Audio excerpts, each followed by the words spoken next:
Hello guys, bangus to, nilabas ko na kasi mamayang hapon, yan ang lulutuin ko, sinigang na bangus. Ayan, nakaporma ako kasi today ay Sunday, so kahit isang beses man lang sa isang buwan magsimba para makapagpasalamat sa lahat ng biyaya at yung mga kasalanan ko. Ayan, tinali ko lang yung aking buhok kasi basa pa to eh. Kasi nandito sa lahat yung buhok ko, nandito lahat sa mukha ko. Ayan, naghikaw ako. Tag 5 piso, matagal na to. Naglagay ng pintura sa aking labi, charot. Nagpabango. Nag-lotion dito sa dito, konti lang. So, aalis na ako. See you later. Wala dito yung asawa ko, straight siya. Mamaya pa siyang hapon darating. Hi guys, yan, pauwi na ako.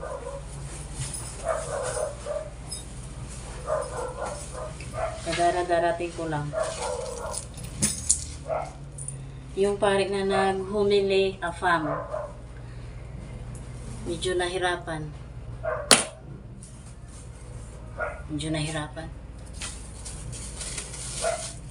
Marunong na siya magtagalog pero may mga words pa bulol.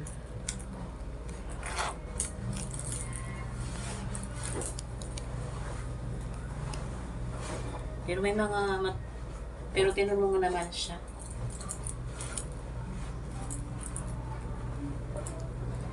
Pwede naman siya mag-English pero syempre para matutong mag-Tagalog kailangan Tagalog. Tsaka Pilipinas eh, kaya Tagalog. So ayun, bumili ako nitong talbos ng kamote, yung pula at yung green para dito sa sinigang. Hindi naman yan, sabi ni Mister, hindi naman niya magreklamo. And hindi ako bumili ng kamatis pero wala kaming kamatis. Ito, galing to doon sa pananim. Mangga to. Galing to doon sa labas. Oh, sa tanim namin. Mamaya pa yan. Hindi ako nag-almusal, nagkape lang ako. So, magluto na lang ang pansit canton kasi mayroon naman dyan.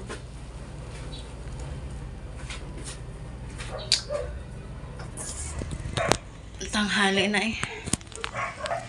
Magka quarter to 12.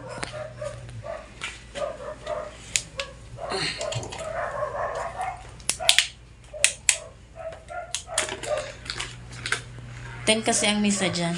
So, di ba 1 hour ang misa.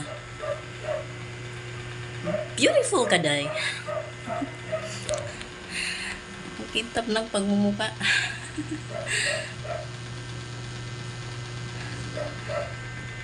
Hindi naman siguro yan oily, no? Oh. Tama na, uy. Niluloko ang sarili, no? Hello, guys. Labing liwanag. Kagigising ko lang. Natulog ako. Kahit mainit. Pero dyan lang ako sa lapag natulog. Naglatag lang ako nung yoga mat.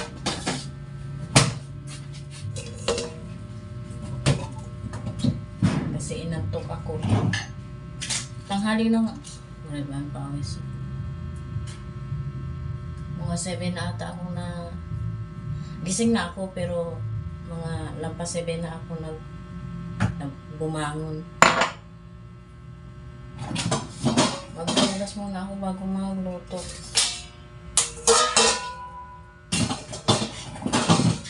Para maliwanag ang buhay habang nakilos.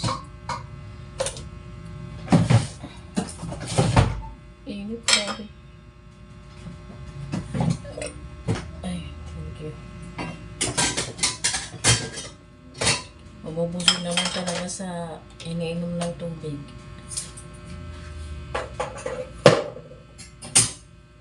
Kumain ako kanina pansit canton, 2 packet.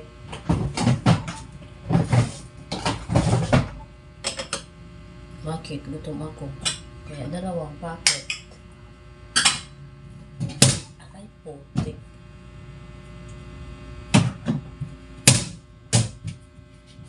Pagpanggabi ang asawa ko guys, naipon yung kape kasi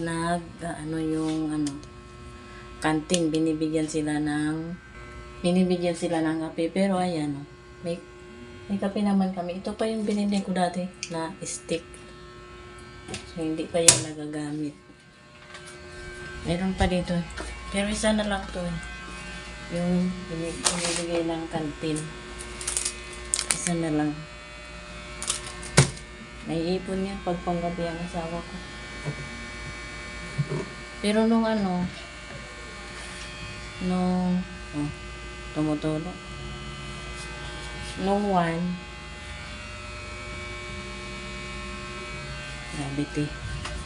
Nung May 1 kasi nga holiday yun eh.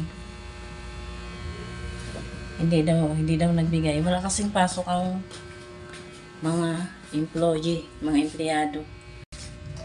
Gusto nyo makita ang hugasin ko? Ayan. Dyan pa. Huwag nyo nang tingnan. Hugas muna ako.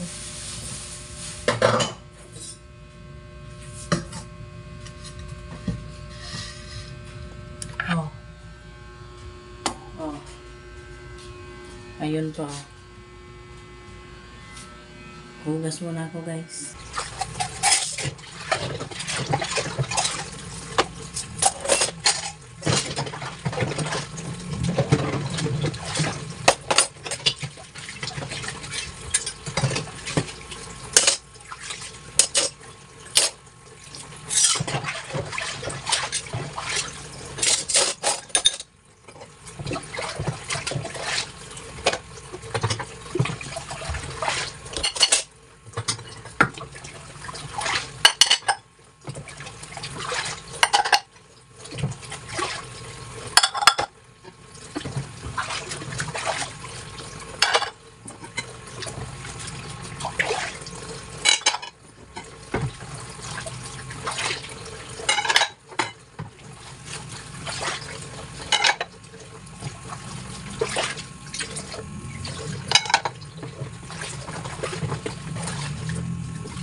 Tapos na ako guys maghugas.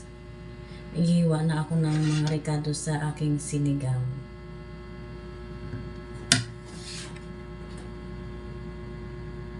Siling buyo. Siling haba. Wala na kaming luya.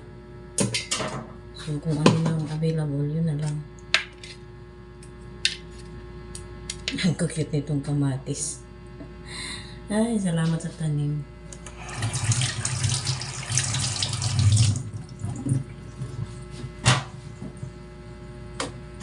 Madala kong pangpalingkit. Luya.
Na himay ko na guys yung talbos ng kamote. Nahugasan ko na rin ito ulit. Kasi bago pinasok sa freezer, hinugasan. Tapos bago lutuin, pinapalambot, hinugasan. Ulit-ulit na. Tapos papakulin ko lang yun para maisalang ko itong isda. Kukuha ko ng talbos. Talbos. Sambong para sa asawa ko. Maintenance ba?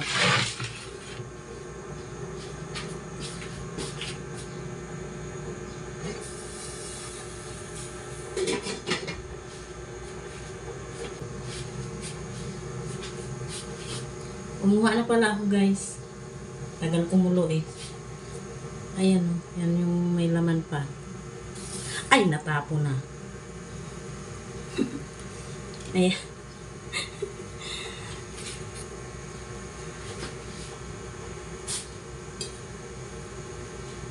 Herbal naman to, so hindi mo na siya nainom ng serpentina kasi super pait.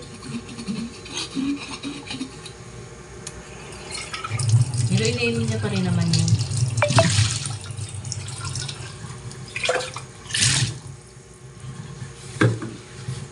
Ayun na nga, nakulo na.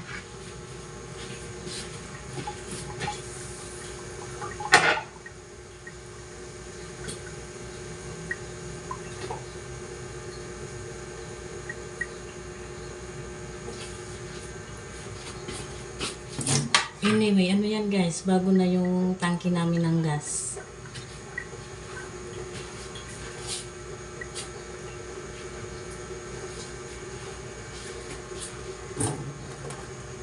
Ano?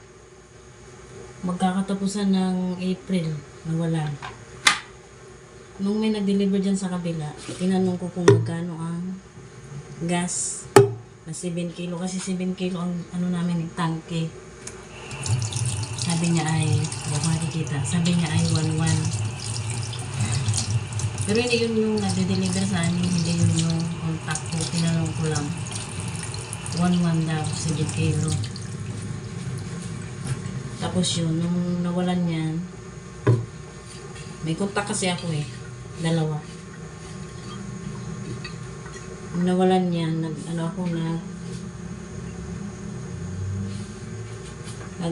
nag-text na doon sa contact kung magkano. 980, 7 kilo. Pareho silang dalawa.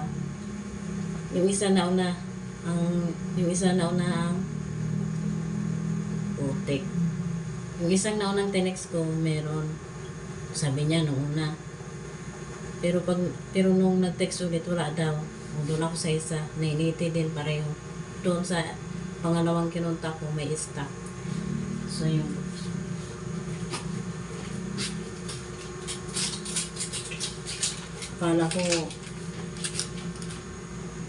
Akala ko super OA ng presyo.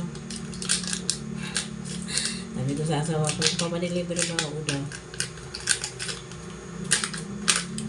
Nasira na din kasi yung kalandi uling namin.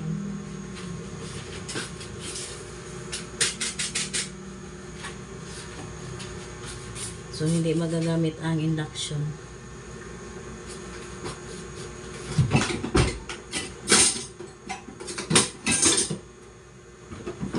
Kasi may gas na kami.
Ingat na ingat, ingat na ingat.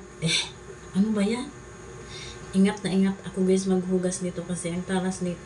Ang talas dito. Nakatakot mahiwa. Sakit.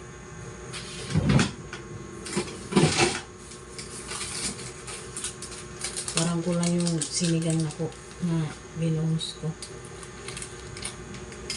Dagdagan ko lang ng kaunti.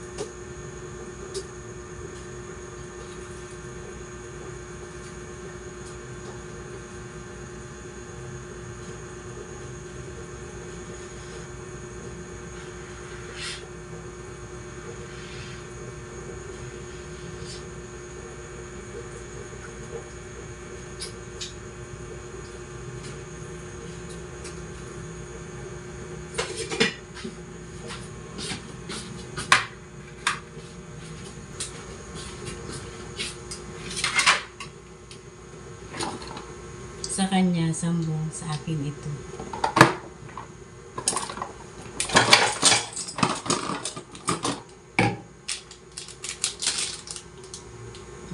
Every other day ko to, every other day ako nito na inom kasi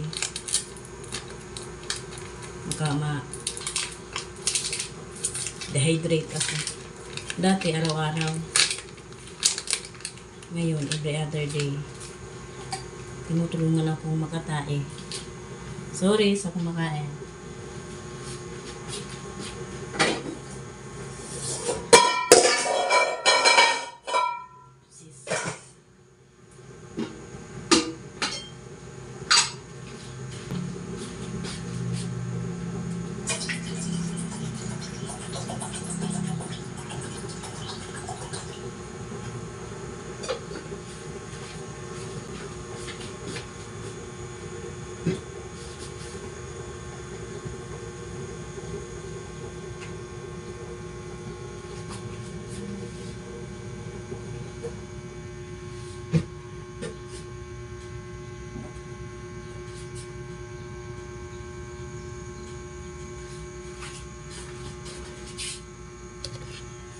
Hindi na ako guys magsasaing kasi marami kaming tirang kanin.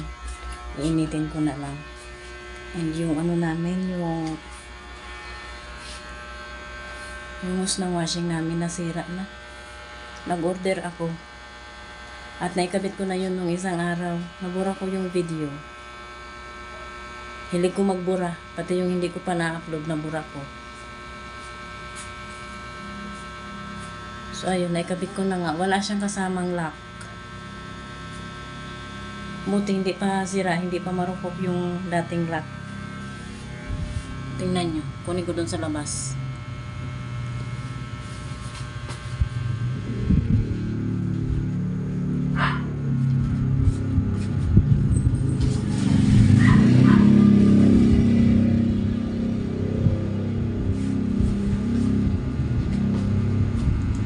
Yung lock nito, yun ang ginamit ko kasi walang kasamang lock yung in-order ko.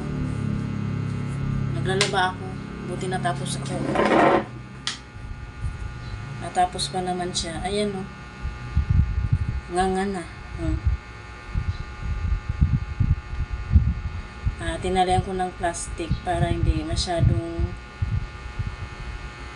umagos kasi patapos na rin naman ako nun. Para hindi siya masyadong lumabas yung tubig habang nagwa-washing. Ayan. Ako ang nagkabit ng bago. Ang haba no. Buti na lang 1.5 yung sabi ng asawa ko. 1.5 lang daw. Pero ang haba pa rin ng 1.5. Tingnan niya.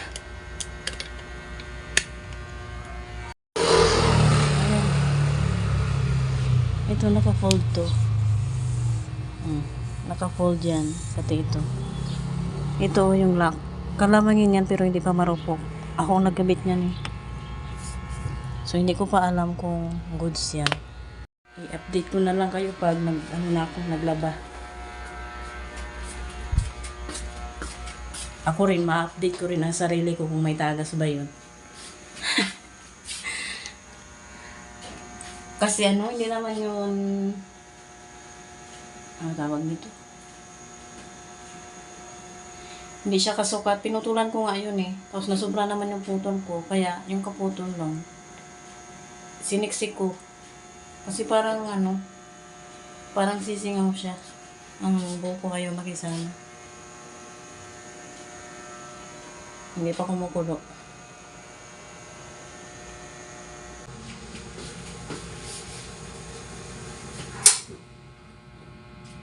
Ouch.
Tapos na guys. Nantayin ko na lang yan na uminit. Mainit. Tumutulo ang pawis. Bye-bye guys.